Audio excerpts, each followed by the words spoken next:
ओम नमो भगवते वासुदेवाय. अथ तृतीय अध्याय. भगवंताच्या अन्य लीला चरित्राचे वर्णन. उद्धव म्हणतो, त्यानंतर आपल्या मातापित्यांना सुखी करण्यासाठी श्रीकृष्ण बलदेवासह मथुरेत आले आणि त्यांनी समस्त शत्रूंचे स्वामी असलेल्या कंसाला उच्च सिंहासनावरून खाली ओढून त्याचे प्राण घेतले आणि ते प्रेत जोराने जमिनीवरून फरफटत नेले. सांदीपनी मुनींनी एकदाच शिकवलेल्या सांगोपांग वेदांचे अध्ययन करून गुरुदक्षिणेच्या स्वरूपात त्यांचा मृत पुत्र पंचजन नावाच्या राक्षसाच्या पोटातून परत आणून दिला. भीष्मक राजाची कन्या रुक्मिणी हिच्या सौंदर्याने आकर्षित होऊन किंवा रुक्मिणी बोलावले म्हणून जे शिशुपालादी तेथे आले होते त्या सर्वांच्या डोक्यावर पाय ठेवून गांधर्व विधीने विवाह करण्यासाठी म्हणून रुक्मिणीचे गरुडाने अमृत कलश हरण करावा त्याप्रमाणे हरण केले. स्वयंवरात व्यसन नसलेल्या 7 बैलांना व्यसन घालून नागनजिती सत्यभामा हिच्याशी विवाह केला. या प्रकारे मानभंग झालेल्या मूर्ख राजांनी शस्त्र हातात घेऊन राजकुमारीला पळविण्याचे ठरवले. तेव्हा श्रीकृष्णांनी स्वतः जखमी न होता आपल्या शस्त्राने त्यांना मारले. भगवंतांनी संसारी पुरुषांसारख्या लीला करीत आपली प्रिय पत्नी सत्यभामा हिला प्रसन्न करण्यासाठी स्वर्गातून कल्पवृक्ष पारिजात उपटून आणला. त्यावेळी क्रोधाने आंधळा झालेला इंद्र आपल्या सैनिकांसहित भगवंतावर चाल करून आला, कारण तो तर आपल्या पत्नीच्या हातचे खेळणे होता.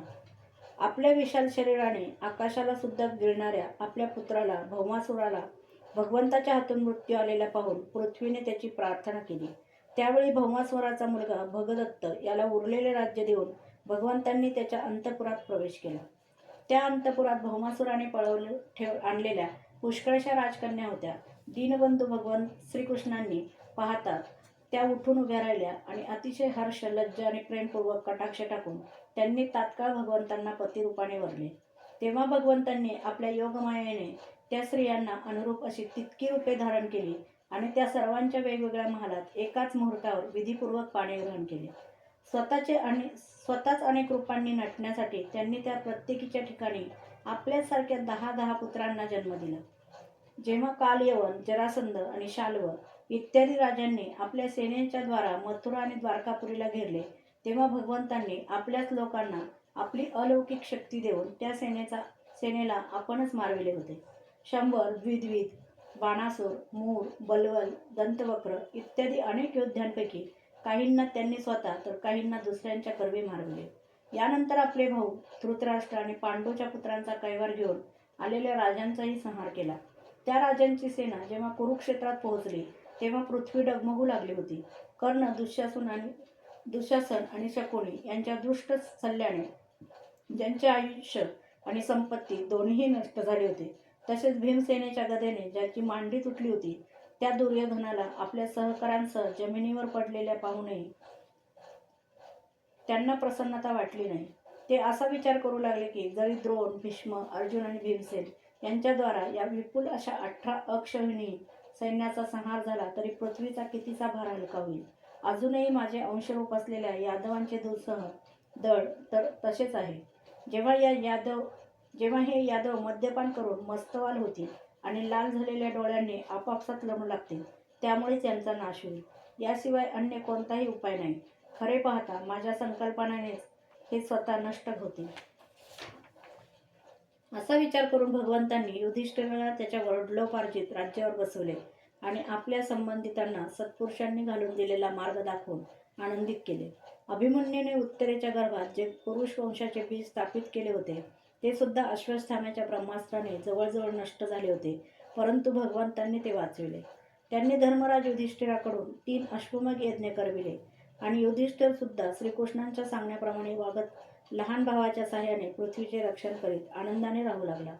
विश्वात्मा भगवंतांनी सुद्धा द्वारकापुरीत राहून लोक आणि वेदांच्या मर्यादांचे पालन करीत सर्व प्रकारचे भोग भोगले, परंतु सांख्य योगानुसार भोगात ते कधी आसक्त झाले नाही. मधुर हास्य, स्नेहपूर्ण दृष्टी, अमृतासारखी वाणी, निर्मल चारित्र्य आणि सुंदर असे दिव्य शरीर यांनी लोक परलोक तसेच यादवांना आनंदित केले. रात्रीच्या वेळी पत्नींसह क्षणभर प्रेममय होऊन त्यांनाही सुख दिले.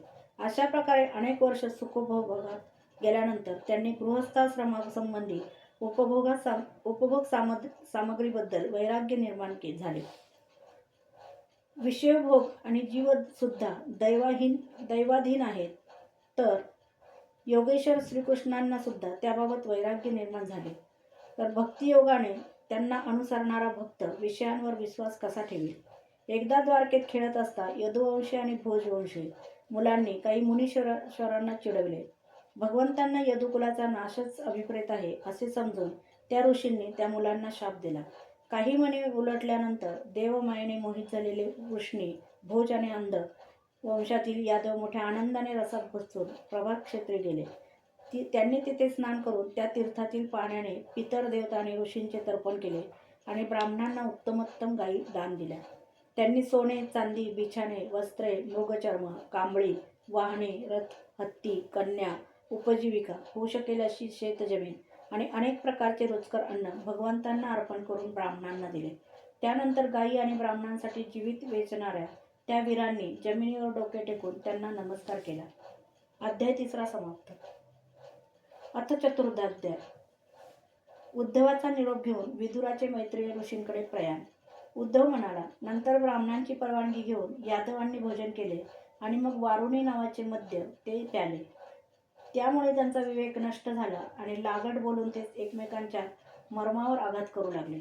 मदिरेच्या नशेत त्यांची बुद्धी बिघडली आणि ज्याप्रमाणे वेळू एकमेकांवर घासल्याने त्यांना आग लागते त्याप्रमाणे सूर्यास्तापर्यंत ते मारामारी करू लागले. आपल्या मायेचा तो परिणाम पाहून भगवंत सरस्वती नदीच्या पाण्याने आचमन करून एका झाडाखाली बसले. शरणागतांचे दुःख दूर करणाऱ्या भगवंतांनी आपल्या कुलाचा संहार करावा असे ठरविले होते, म्हणून त्यांनी मला बद्रिकाश्रमात जावयास सांगितले. विदुरा, त्यांच्या या म्हणण्याचा आशय जरी मला समजला होता तरी सुद्धा स्वामीचरणांचा वियोग सहन न होऊ शकल्याने मी त्यांच्या पाठोपाठ प्रभात क्षेत्राला गेलो. तेथे मी पाहिले की जे सर्वांचे आश्रयस्थान आहेत परंतु ज्यांना कोणाचाही आश्रय नाही ते माझे प्रियतम परमसुंदर प्रभू सरस्वती नदीच्या तीरावर एकटेच बसले आहेत. दिव्य अत्यंत विशुद्ध सत्वमय असे सुंदर श्यामवर्ण शरीर, शांत भाव असलेले तेजस्वी डोळे, 4 हात आणि रेशमी पितांबर हे पाहूनच मी त्यांना ओळखले. ते एका छोट्याशा पिंपळाला टेकून डाव्या मांडीवर उजवे चरण कमल ठेवून बसले होते. खाण्यापिण्याचा त्याग करून देखील ते अतिशय आनंदी दिसत होते. त्याच वेळी व्यासांचे प्रिय मित्र परम भागवत, सिद्ध पुरुष, मैत्रेय ऋषी आनंदाने विहार करीत योगायोगाने तेथे येऊन पोचले. मैत्रेय मुनी भगवंतांचे प्रेमी भक्त आहेत. आनंद आणि भक्तिभावामुळे ते सदैव विनम्र असतात. त्यांच्या देखतच प्रेम आणि सुहास्य वदनाने माझ्याकडे पाहून मला आनंदित करीत श्रीहरी म्हणाले. श्री भगवान म्हणाले, मी तुझे मनोगत जाणतो, म्हणूनच दुसऱ्या कोणालाही अत्यंत दुर्लभ असलेले असे माझे साधन मी तुला सांगतो. उद्धवा, मागील जन्मी तू वसू होतास. विश्वाची रचना करणाऱ्या प्रजापती आणि वसू यांनी केलेल्या अज्ञात माझ्या प्राप्तीच्या इच्छेनेच तू माझी आराधना केली होतीस. हे उद्धवा, या जगात तुझा हा जन्म शेवटचाच आहे, कारण या जन्मात तू माझा अनुग्रह प्राप्त करून घेतला आहेस. हा मर्त्यलोक सोडून मी आता माझ्या धामाकडे जाऊ इच्छितो. तुझ्या अनन्य भक्तीमुळेच यावेळी अशा एकांतात तुला माझे दर्शन झाले. ही मोठी भाग्याची गोष्ट आहे. पूर्वी पाद्यकल्पाच्या प्रारंभी मी आपल्या नाभी कमलावर बसलेल्या ब्रह्मदेवाला माझा महिमा प्रकट करणाऱ्या ज्या श्रेष्ठ ज्ञानाचा उपदेश केला होता आणि ज्याला विवेकी लोक भागवत म्हणतात तेच ज्ञान मी तुला देतो. विदुरा, माझ्यावर प्रत्यक्षाने त्या परमपुरुषाच्या कृपेचा वर्षाव होत होता. जेव्हा ते असे आदरपूर्वक म्हणाले तेव्हा स्नेहभावाने माझे अंग रोमांचित झाले, वाणी गदगदित झाली आणि डोळ्यातून अश्रुधारा वाहू लागल्या. मी हात जोडून त्यांना म्हणालो, स्वामी, आपल्या चरणकमलांची सेवा करणाऱ्या पुरुषांना या जगात अर्थ, धर्म, काम, मोक्ष या चारांपैकी काहीच दुर्लभ नाही. तथापि हे प्रभू, मला त्यापैकी कशाचीच इच्छा नाही. मी तर केवळ आपल्या चरणकमलांच्या सेवेसाठीच असूसलेला आहे. हे प्रभू, आपण निष्पुह असूनही कर्म करता, अजन्म असून जन्म घेता, स्वतः कालरूप असूनही शत्रूच्या भीतीने पळून जाऊन द्वारकेच्या किल्ल्यात लपून बसता आणि स्वात्वाराम असूनही 16,000 स्त्रियांसमवेत आपण रममाण होता. असे हे विचित्र चरित्र पाहून विद्वानांची बुद्धीसुद्धा संभ्रमात पडते. देवा, आपल्याला आपल्या स्वरूपाचे ज्ञान सर्वथे अबाधित आणि अखंड आहे असे असूनही सल्ला घेण्यासाठी मला बोलवून भोळ्या बाबड्या मनुष्याप्रमाणे आपण लक्षपूर्वक मला प्रश्न विचारता. प्रभो, आपली ती लीला माझ्या मनाला संभ्रमित करते.